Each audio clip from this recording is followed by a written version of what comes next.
Fabiana Barroso. Olá, doutora, tudo bem? Boa noite, como vai? Boa noite. Falando aí dos últimos acontecimentos aí no Brasil, eleição da Câmara, eleição do Senado, né? Todas essas novidades aí, toda essa empolgação diante do novo presidente do Senado e novo presidente da Câmara. Todo mundo achando realmente que as pautas, né, conservadoras, elas finalmente vão andar. O pessoal já está falando aí em relação ao armamento civil e tudo. A gente falou que houveram aí algumas negociações, né, talvez aí alguns ministérios tenham que ir para o Centrão, mas o fato é que parece que agora a coisa vai deslanchar, né? Parece que nós vamos enfrentar aí uma bonança nesses 2 últimos anos aí do primeiro mandato do presidente. Como é que você enxerga isso? Será que a gente vai ter mesmo essa bonança? Ou será que vai ter vira-folha, teremos aí novos traidores ou novos sabotadores? Como é que você está enxergando aí essa nova fase aí da presidência do Senado e da presidência da Câmara? Olha, eu conversei com amigos que estiveram essa semana em Brasília, né, até ontem também no meu canal esteve comigo, que ainda está lá em Brasília, o Flávio Bial e o Patrick, mas conversei com outras pessoas também que estiveram e eles me falaram que os parlamentares e o governo em si está aliviado pela já mudança de clima e o otimismo que está contagiante, né? Voltou, parece que é aquela coisa do começo do mandato do presidente Bolsonaro. Por que isso? Porque o Arthur Lira, ele se mostra uma pessoa que vai cumprir procedimentos, né? Regrinhas, que também é o que eu acabei de dizer, então vale a pena.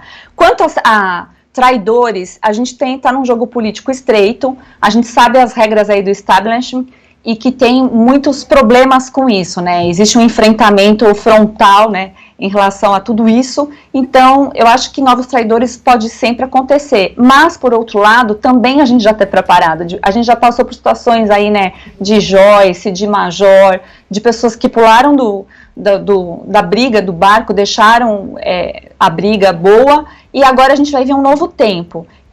Um exemplo disso já é a sinalização da Bia Kicis na presidência da CCJ, né, que é a Comissão de Constituição e Justiça, que é muito importante, e outras sinalizações que eu até fiquei sabendo ontem, que o Luiz Felipe, ele poderia ocupar a CREDEM, né, que é a Secretaria de Assuntos Exteriores, então isso também é muito positivo. Já no Senado, também existe uma sinalização de que o Rodrigo Pacheco, talvez, né, a gente vai ter que agora experimentá-lo para ver. Por exemplo, ele não defenda as pautas que são pró-vida, né, dos armamentistas, porque desconhece. Isso logo a gente vai ver, porque se for esse o caso, não vai faltar pessoas para explicar o que se trata e qual a necessidade de termos para defender, né, a nossa própria vida, e questões aí também que envolvem valores tão caros para o conservadorismo, como direito à propriedade privada, não pautarem coisas em relação ao aborto e etc, né? Mas é um novo tempo. Acho que o alívio deles de já não ter uma oposição declarada como era o Maia, e o Alcolumbre que agia também, mas para quem é de Brasília diz que essa impressão é mais nossa do que deles, o problema realmente era o Maia. Então parece que a gente vai poder, o Brasil, né, vai poder respirar um pouco. Leonardo Dias. Boa noite, Fabiana, tudo bem? Só pegando esse mesmo gancho aí da sua fala, a gente tem que voltar um pouquinho no tempo para relembrar que tanto o próprio Maia como o ex-presidente do Senado, Alcolumbre, ambos foram eleitos com forte apoio também da articulação governista, né, e também foram celebrados aí como possíveis aliados para fazer avançar as pautas que foram vitoriosas nas eleições de 2018, o que com o tempo se mostrou desastroso aí a própria articulação. Então, eu acho que é muito cedo ainda para a gente fazer esse exercício de futurologia, mas o próprio discurso dos dois que foram eleitos já dá um indicativo aí que, de certa forma, acaba sendo decepcionante. Eles falaram aí em manter o orçamento em relação à pandemia, né, que a gente chama aqui de fraudemia, o combate ao vírus chinês, e principalmente focar exclusivamente na questão da reforma tributária, que é importante, mas não se sabe que tipo de reforma vai ser essa, e na chamada reforma administrativa, que é uma pauta importante também vindo do Ministério da Economia do Paulo Guedes.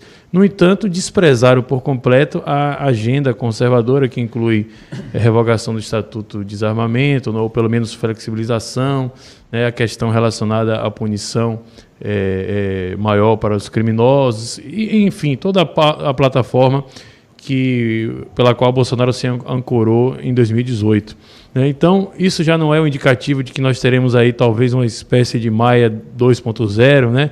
Alcolumbre 2.0 também. Eu pergunto isso porque fica mais ou menos claro aí, na medida em que Bolsonaro não ceda, né, os ministérios importantes aí que o centrão político quer, ele vai ter que fazer a negociação no varejo a cada votação importante nas duas casas, né? Porque se os partidos não se sentem confortáveis, ou seja, participando diretamente do governo, eles não vão dar esse apoio, né, e constituir essa maioria necessária para fazer a aprovação dessas pautas. É o que parece, porque Bolsonaro quebrou a lógica do chamado presidencialismo de coalizão, que caracterizou todos os governos pelo menos do primeiro mandato ali desde Itamar Franco para cá, passando pelos 2 do PSDB e os 3 governos e meio do PT e o Temer também.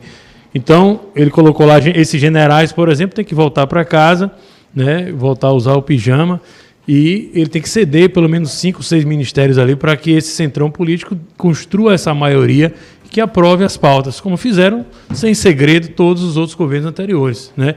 O PMDB sempre ajudou ali o PMDB, o governo do PSDB, também o governo do PT, e aprovou o que quis, né? Tudo que foi em pauta ideológica, né? Ele passou fácil. A reforma da Constituição também que eles fizeram, para pior. Então, nesse caso, eu acho que esse é o ponto fundamental para a gente analisar, né? A gente não existe mágica na política, porque se não houver essa troca aí no bom sentido, do centrão, né, para com o centrão, e ele vai ter que mandar esses generais embora de volta para casa, já que eles não dão inclusive a retaguarda necessária para que Bolsonaro peite, né, também no bom sentido, o sistema. Isso aí eu acho que é algo que a gente tem que já se preparar, e a própria base de Bolsonaro também tem que entender isso, que não há como ele fazer uma mágica, né? O que você acha disso? Você não acha que realmente o caminho seria esse, ou você acha que há a possibilidade de apenas pelo apoio que ele deu, ele vai realmente conseguir aí aprovar essas pautas? Olha, na verdade eu até esqueci a pergunta. Não, mas, gente, eu sou brincalhona, tá?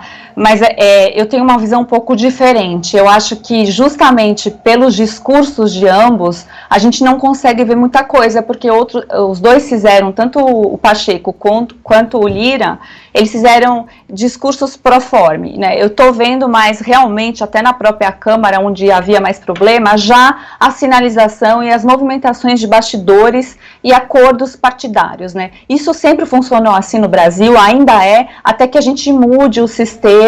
Essa é uma reforma que a gente também precisa enfrentar, que é a reforma política. Enquanto não houver a reforma política, eu acho que vai ser muito difícil a gente adentrar em pautas verdadeiramente conservadoras, né? Em relação à reforma tributária, eu sou tributarista, e de fato as reformas que chegaram até mim, né, algumas delas, eu não li todas, né, mas eu passei o olho ali, porque realmente o material é bem vasto, e não havia nenhuma que eu falasse, nossa, que alívio, porque eu espero isso desde a época que eu me formei, já faz bastante tempo, né. Então, assim, eu fico com receio, mas das nossas agendas que são importantes, né, por exemplo, aí o setor dos Providas, o Proarmas, que são ambos que tem muita coisa para ser dita, o Bolsonaro, eu acho que nessa votação, tanto da Câmara quanto do Senado, ele mostrou a força popular que ele tem, e que isso acabou movimentando os próprios políticos, porque a gente já sabe que virá novas eleições daqui a 2 anos. Então, antes, realmente, essa política era a política de coalizão, né, do toma lá da cá, mas existe uma política de coalizão saudável, e na medida do possível, eu creio que o Bolsonaro fará. Né? Ele teve situações muito difíceis, a gente enfrentou uma fraudemia aí, como você falou, ainda estamos enfrentando, e não existe outra solução Infelizmente, né, a gente vê o governo fazendo isso, de comprar, né, os imunizantes, etc., porque é uma pauta que, se a gente for ver, até o próprio Trump também fez o mesmo nos Estados Unidos, para que não seja chamado de genocida. Então, eu consigo enxergar os motivos, né, a motivação e que está tomando esse tipo de atitude aqui. Então, assim, obviamente, ninguém está falando que ambos os presidentes de ambas as casas são conservadores.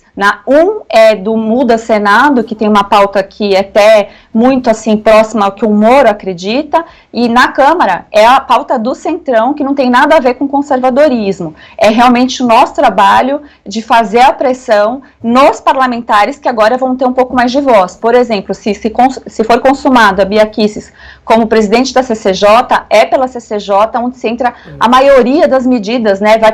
Passa pelas comissões de Constituição e Justiça de ambas as casas também, mas será um alívio, porque a gente sabe que, além de tudo, a Bia foi procuradora, tem força para isso. Do mesmo modo, fica aí também o Luiz Felipe com a Credem, que também, eu acho que pautas internacionais são muito importantes nesse momento geopolítico. Então, juntando tudo isso, eu vejo com muito otimismo, né?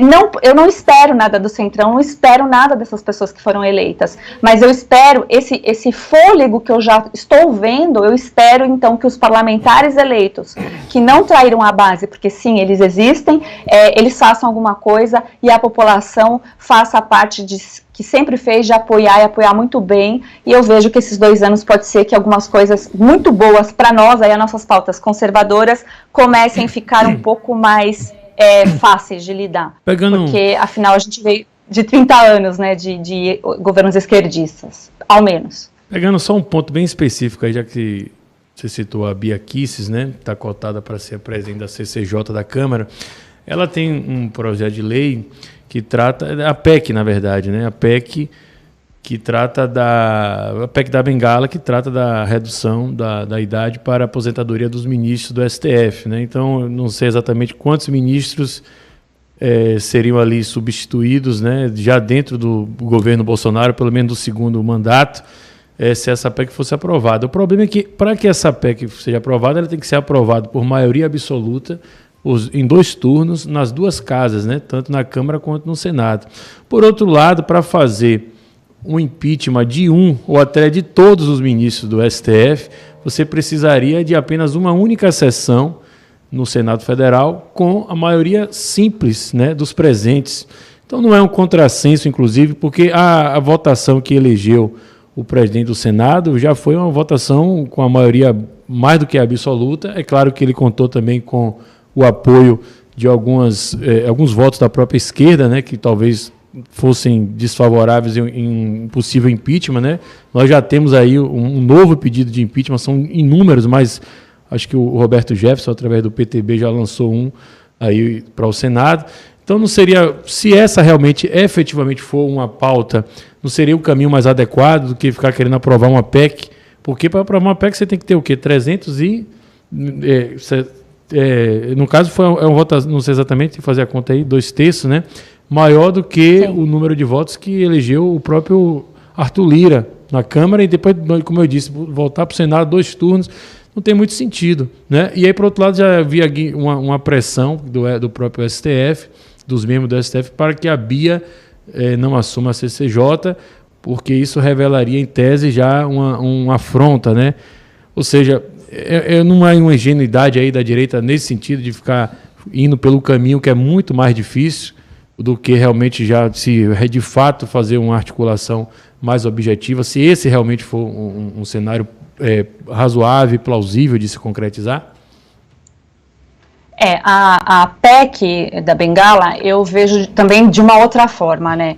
É o seguinte, eu acho que força política para aprovar uma PEC desse jeito, talvez tivesse. Por quê?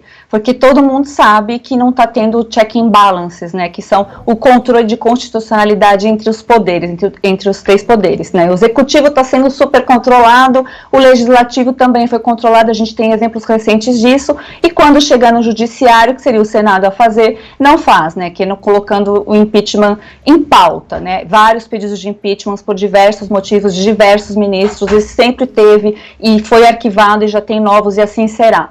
Porque o impeachment virou um controle como se fosse um recall. Então isso também é uma coisa que a gente teria que discutir, porque o impeachment não é um instrumento assim, correto, porque ainda a gente depende da boa vontade de terceiros, né? Então realmente a gente fica aí condicionada. A PEC da Bengala, como é uma pauta popular, né, a população quer que pelo menos seja pautado, que para que esses ministros não se sintam assim, super poderosos, essa é a impressão da população, pode ser que ela tivesse sim apoio de alguns parlamentares e fosse aprovada, vamos pensar assim. O problema que eu enxergo também é a sinalização do próprio STF em relação a isso, que já disse que se for aprovada uma PEC assim, terá efeitos ex tunc, né? Então que ela não vai retroagir para eles, né? Vai ser só daqui para frente, e aí não alcançaria o mandato de nenhum deles que já está lá. Então seria só para os novos, e nós não resolveria o nosso problema imediato. Então mas eu acho que de qualquer modo é uma pressão, e ela está parada, a PEC da Bengala, exatamente na Comissão de Constituição e Justiça da Câmara. Então está lá, e agora eles vão poder apreciar para ver a constitucionalidade dessas coisas inclusive que eu estou falando, e ver se existe esse ajuste, né, dos efeitos, se é ex nunc ou ex tunc, que são os efeitos jurídicos de uma decisão aí depois de uma lei e de um julgamento do STF, né? Então é importante eles falarem isso um pouco mais claro nessa emenda parlamentar. E fora isso, em relação aos ministros, a gente precisa continuar pressionando, não tem jeito.